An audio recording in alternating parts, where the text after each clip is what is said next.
Welcome, viewers, to our live Facebook video from Five Rivers Pub, backed by Labrix. Big thanks to them for helping us out on this big match preview. We're here to talk about a few things.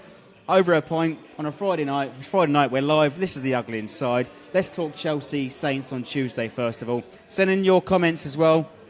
Evening, Wiz, how you doing? And, well, let's start from the top again. Chelsea versus Saints. Last time out, we won 3-1. It was a fantastic performance. We were on the up, on the march to, well, I think that was before Christmas when we played down at Bridge. But it was certainly a catalyst at that time of the season. But we go to this game, they're top of the table, and we lost quite heavily as well last weekend. What have we got to do to erase those doubts on Tuesday night? Well, we keep hearing from the television stations that we haven't beaten a top 6 team all season, and they love. I don't know what's wrong with these, BT Sports, Match of the Day. They seem to have something in against Saints, but it is important that we beat some of these top teams, because that's historically what gives us as fans immense pride, to knock over the big guns. What's wrong? I don't know. Maybe I sometimes wonder if we're physically strong enough and physically fit enough to last the distance. We certainly can match these teams in spells of play. I mean, we absolutely dominated Man United in the League Cup final. And we had I thought, a reasonable first half performance, certainly against City, but it's the physical side of it. Tottenham, we gave them a bloody good run for their money at White Hart Lane, but we just, ultimately, we got rolled over physically in the first half. Very nearly got a point, fair enough, but that's where I think it's going wrong. Physical and fitness. Well, I mean, we were touching upon this before the live video, a bit of technical difficulties, but it looks like we've got a consistent squad at the moment. We're shouting for Caceres, and there's a comment coming from Jason, and there was an article by Nick earlier this week. When is Caceres going to play? I mean, we got fixture congestion coming up in the month of May, almost 2 games a week. Do you think, perhaps Tuesdays maybe too soon? He's been a bench warmer, let's face it.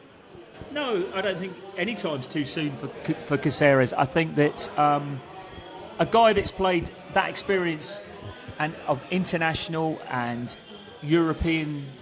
top European football, we should be looking at.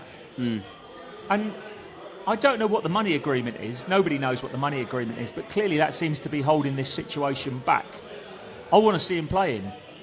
I'd love to think that if we could hold on to Virgil, him and Virgil together, what a combination that could be. And certainly, Caceres has played at top clubs, Juventus, Barcelona, but, the argument is he hasn't played competitively in over a year, I think it is. But, imagine that, Van Dijk and Caceres. Yeah. Let's say Caceres does come back next season. He's been warm on the bench for £70,000 a week, apparently. Very strange situation. Doesn't have to play centre-half. A lad of his ability should be able to play anywhere across the back 5, if you want a back 5 or back 4, whichever system you want to fit him into. If he's that good, he'll fit into anything. And I want to see him, but I think hopefully most of the fans want to see him. Don't understand it. Okay, so on to Chelsea then. Obviously, they lost at the weekend. They've got a cup semi-final coming up tomorrow. We don't know the outcome of that yet, but maybe they lose tomorrow, and that'd be 3 games in a row where Conte's lost. And they've looked good most of this season. They've got 4 or 5 players in the PFA Team of the Year. Yeah, I think they're a great team, and they're rightfully at the top, and probably the best performance of the season at St Mary's, I would say. But something's gone. Sometimes when you're so close to the finishing line, it's hard. It's something abstract that you can't really see. Sometimes it's nerves. Sometimes it's just legs, as was the case with Tottenham last season. But sometimes at this stage of the season, something goes, and it's so hard to get over the line. They can see that, the trophy, but despite the 7 points that they were in front, it's now 4. And if they don't get a result against us, it could be 1. Well, the title race could be blown open if we beat them down at the Bridge like we did last season. It was a fantastic performance. Yeah. I mean, what are we expecting from us? So, surely we've got to come out on Tuesday night and have a reaction, because in the manner that we lost against Man City last weekend, it was disappointing. We really didn't put up a fight. I think we only got 1 shot on target that entire game. Yeah. Well, we showed some decent touches going forward first half, but second half, I really, well, for starters, I don't understand the substitutions. Everything needs to be together. For us to beat a top 6 team, everything needs to be together. The manager, the players, the fans, everything seems to be together. And it just like it was little bits and pieces last week.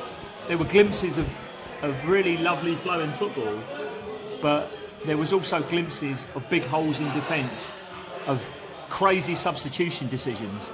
It didn't all add up. And City were decent at the end of the day. City were really, really good, especially second half. So that's where it went wrong, really. Let's finish off with the prediction then, Clive. Chelsea Tuesday. What's your prediction? How do you think it's going to go?